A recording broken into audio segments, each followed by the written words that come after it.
bab yang kemarin, bab warok atau menghindari hal yang remang-remang, meninggalkan syubhat. Wa an Anas radhiyallahu anhu anna Nabiy sallallahu alaihi wasallam wajada tamratan fit tariq faqala laula anni akhafu an takuna min as-sadaqati la akaltuha, muttafaqun alaih. Hadis yang kedua dalam bab warok ini adalah hadis riwayat sahabat Anas radhiyallahu anhu menceritakan sesungguhnya Rasulullah sallallahu alaihi wasallam pernah menemukan sebutir tamar, sebutir kurma di tengah jalan. Kemudian bila beliau bersabda, andaikan aku tidak khawatir bahwa ini bagian daripada sedekah, maka saya akan mengambil dan memakannya. Jadi kekhawatiran Rasulullah mengambil kurma yang jatuh di tengah jalan itu khawatir karena itu nanti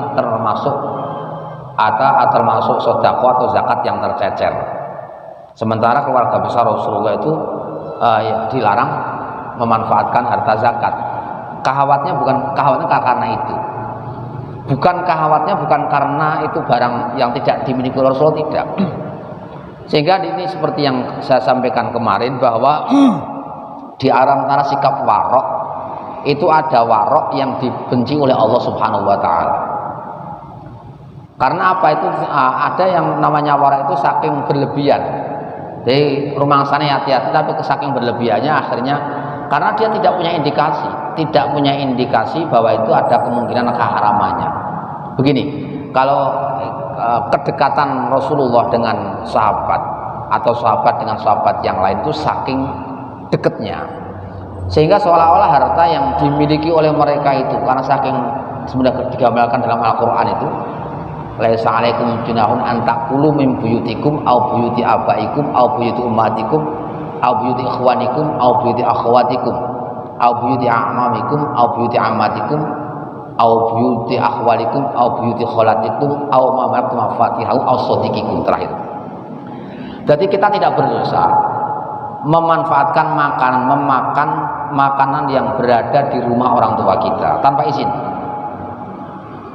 Dari rumah orang tua bapak kita, ibu kita, saudara perempuan kita, saudara laki-laki kita, saudara perempuan kita, paman laki-laki kita, bibi kita, tante-tante kita, atau makanan yang ada di tempat teman kita. Ya tanpa izin kita, laisa alaikum junahun, kita tidak berdosa. Ini dalam Al-Quran. Artinya apa? Bahwa di dalam persaudaraan orang Islam itu tuntutannya sampai kita seolah-olah harta yang dimiliki itu boleh dimanfaatkan oleh teman dekatnya. Jadi pertemanan yang dalam agama kita itu sebenarnya pertemanan yang saking dekatnya seolah-olah teman itu seperti keluarga. Sehingga kita makan di tempat teman kita tanpa izin itu sudah tidak menjadi masalah. Kalau kita makan di tempat di rumahnya teman kita kok masih bermasalah, itu berarti pertemanan kita belum seideal yang dianjurkan di dalam Al-Quran. Kalau dianjurkan berarti seolah-olah ya kalau sedang memanfaatkan makanan di rumah kita, ada teman kita masuk, kita tidak ada, dia boleh makan di situ. Itu ide seperti itu. Sehingga di zaman Rasulullah hal seperti itu sangat mungkin sekali terjadi. Oleh karenanya ketika Rasulullah menemukan satu butir kurma yang di jalan, itu secara otomatis dapat dipahami tentunya orang yang kehilangan tidak akan pernah mencari. Indikasi yang paling kuat itu justru orang yang memilikinya, merasa memilikinya itu telah mengabaikan, diabaikan, tidak perlu dicari lagi. Karena tidak perlu dicari lagi, sehingga hal tersebut menjadi harta yang bersifat ibahah atau bebas, boleh dimanfaatkan. Nah itu kalau tidak dimanfaatkan bisa mubadir kan, barang itu bisa mubadir. Sehingga hal semacam itu seharusnya kok andai kata Rasulullah tidak ada kekhawatiran itu termasuk zakat yang tercecer, maka akan dimakan oleh Rasulullah. Artinya apa? Kalau zakat kan yang mengharamkan Al-Quran, yang mengharamkan hukum syariat kita, mengharamkan bagi Rasulullah untuk makan bagian zakat. Tapi selain itu karena indikasinya jelas bahwa itu dimaklumi ketika ditemukan oleh orang yang bukan pemiliknya, sehingga ketika kita merasa wirai, kita menghindari mengambil merasa karena kita melakukan sikap yang lebih hati-hati, itu justru kehati-hatian yang dianggap buruk dalam syariat. Itu malah mubadil lagi barang, orang ngerti aku ora tak jikuk. Lha itu malah berbahaya. Nah, seperti yang saya ceritakan kemarin, dulu Sayyidina Umar itu pernah mencambuk orang yang menampilkan wirai seperti itu. Dia mengumumkan sebutir anggur yang dia temukan. Dia bilang siapa yang memiliki anggur ini, yang melakukan anggur, dicambuk sama Sayyidina Umar.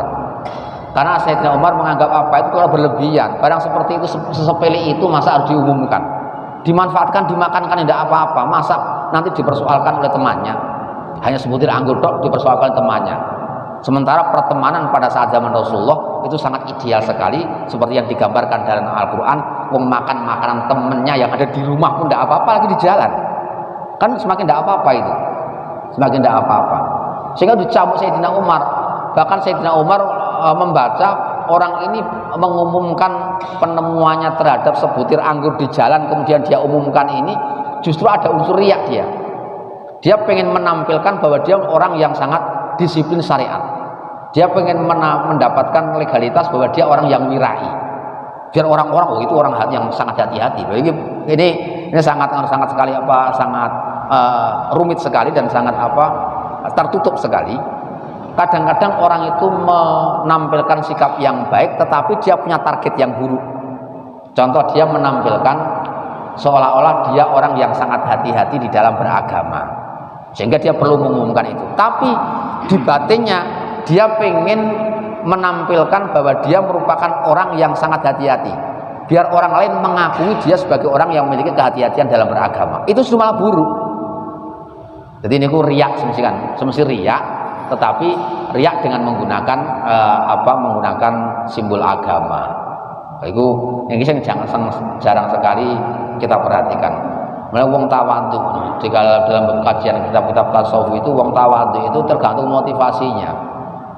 Kalau memang dia menampilkan sikap adab yang bagus, tetapi targetnya agar dia mendapatkan aplaus dari masyarakatnya, oh itu orang yang beradab, itu yang adabnya sangat tinggi sekali, itu adabnya kelas dewa, tingkatan dewa dan sebagainya, itu justru tidak bagus semacam itu.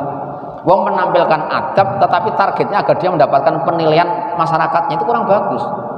Yang namanya adab itu dia tawadhu itu karena dia menganggap dirinya betul-betul merasa lebih rendah daripada orang lain.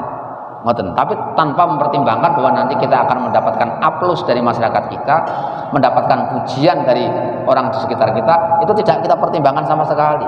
Bahwa kapan sih jadi pertimbangan kok ijek wong, ijek menungso, niki tetap masih bermasalah meskipun tampilannya kelihatannya seperti tampilan-tampilan yang agamis atau religius.